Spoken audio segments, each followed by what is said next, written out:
pour les résultats et les tableaux. Le premier voyage maintenant à Brest. Brest qui est avec Laval l'un des sourires du championnat. Brest qui occupait jusqu'à hier soir la 7e place du classement. Sochaux, l'une de nos très bonnes formations depuis 2 saisons. Et Sochaux, Didier Roustan qui jouait son premier match depuis la trêve. Oui, c'est un handicap certain. Les matchs amicaux ne remplacent pas la compétition. Et Brest, vous le savez, réussit très bien devant les équipes du haut Itago, surtout à l'extérieur. C'est ainsi que Brest a fait match nul à l'aller au Stade Bonal, 0-0 contre Sochaux. Brest a également fait match nul à Bordeaux, 1 partout. L'a emporté au Parc des Princes 2-1 avant de réussir la semaine dernière, vous le savez, encore un excellent résultat au Stade Louis II contre Monaco, encore 0-0. Alors nous allons voir ce qui s'est passé au Stade de l'Armoricaine. C'était hier soir et Brest jouait en maillot rouge sur la gauche de votre écran. Ici, une faute de Van Stralen qui a failli profiter à Jacques. L'arbitre, M. Lopez, Lolo pour les intimes, avait signalé le néo-calédonien en position de hors-jeu. C'est Sochaux qui domine dans ce début de partie avec son meneur de jeu Gingini, Colin.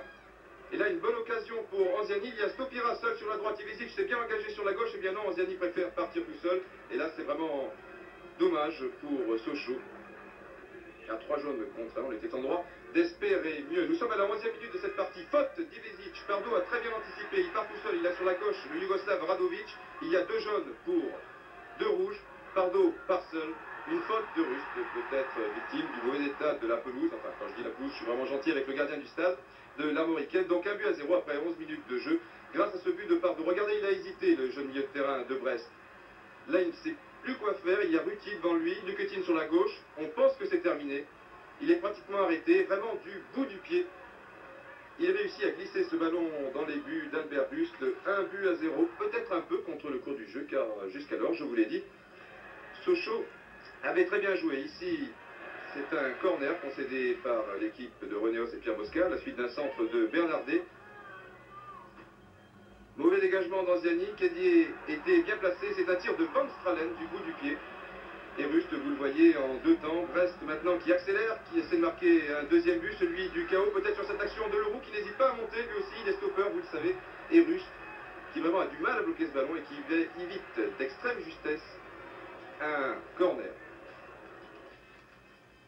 Brest joue très bien, notamment avec Pardo et Bureau ici en position d'ailier gauche, et on s'affole un peu dans la défense sochalienne, c'est assez rare, à l'image de Zandona qui dégage en catastrophe en corner alors qu'il aurait très bien pu contrôler ce ballon. Dégagement d'Ivesic, Bernardet remet dans le paquet, la défense sochalienne n'est pas montée assez vite pour jouer le hors-jeu, une tête de Ruti, Zandona, ce n'est pas terminé, et un tir terrible de Kédier. Vous voyez que les défenseurs brestois se montrent très menaçants. Tout à l'heure, Leroux, le stopper, et là, Kédier, l'arrière droit. Ça continue, toujours Brest. Aux avant-postes, Honorine, l'arrière gauche de cette formation. Extérieur du pied gauche pour Parison, c'est très très bien joué. Luquetine ne peut éviter le centre, et là c'est une tête de Van Stralen, et Rust sauvé par la transversale, alors que Ivesic renvoie devant Radovic, toujours très menaçant. Regardez, Leroux s'apprête à reprendre ce ballon de la tête et finalement il voit son meneur de jeu Van Stralen bien mieux placé. Il s'en est vraiment fallu de quelques centimètres. C'est donc sur ce score de 1-0 que les 3 arbitres regagnent les vestiaires, ainsi que les 22 acteurs. N'écoutez pas ce que disent les spectateurs du stade de l'Armoricaine à cet instant. Ce n'est pas bien joli. Une faute de Posca sur Bureau, 1-0 à la mi-temps. C'est vraiment un score flatteur pour Sochaux. Et Brest repart encore très vite dès le début de la deuxième période, puisque nous sommes à la 47e minute de cette partie. Coup franc bien placé, Rust place son mur, un coup franc pour un gaucher bien sûr, c'est Bernardet. Le mur renvoie, ce n'est pas terminé, une reprise de Parison et Radovic, vraiment, qui rate la reprise. Du bout du pied, nous étions pas loin du deuxième but. Ce deuxième but, eh bien, les joueurs d'Alain de Martigny vont le marquer sur cette action. Un corner concédé par Zandona devant Parison, Parison qui va lui-même tirer ce coup de pied arrêté. Et là, vous allez encore assister à une erreur monumentale de la défense centrale sochalienne. Regardez. Voilà, tout le monde est monté sur ce ballon. On a laissé Radovic tout seul, contre-pied. Facile. Il était à 3 mètres des buts de Rust. 2-0. On ne donne bien sûr pas cher des chances de Sochaux à cet instant de la partie. Ce but a été inscrit à la 51e minute. Voyez Ruti qui est allé chercher ce ballon. Leroux a très bien joué le coup. 2-0, et à partir de cet instant, évidemment, l'équipe de Brest va laisser venir, comme l'on dit, et Sochaux va reprendre un peu du poil de la bête, à l'image de Jacques Zimaco, que l'on n'avait pas bien vu dans cette rencontre. Honorine est battu, tout comme Kédier.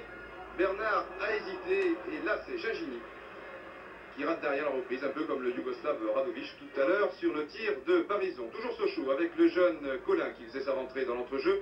Zimako qui est battu, il est très rapide sur ce genre d'action. Zimako, il a eu le temps de lever la tête et il a vu Gingini qui est contré, il était sur son pied droit, c'est dommage. Contré par Pardo qui a vraiment réalisé un excellent match hier soir au stade de la Mauricaine. Et un match très intéressant. Sochaux, vous l'avez vu, a été bien près de réduire la marque. Et bien sur cette action, Brest sera bien près de marquer un troisième but. Parison. Et Radovic qui est encore parti dans le dos de Ruti.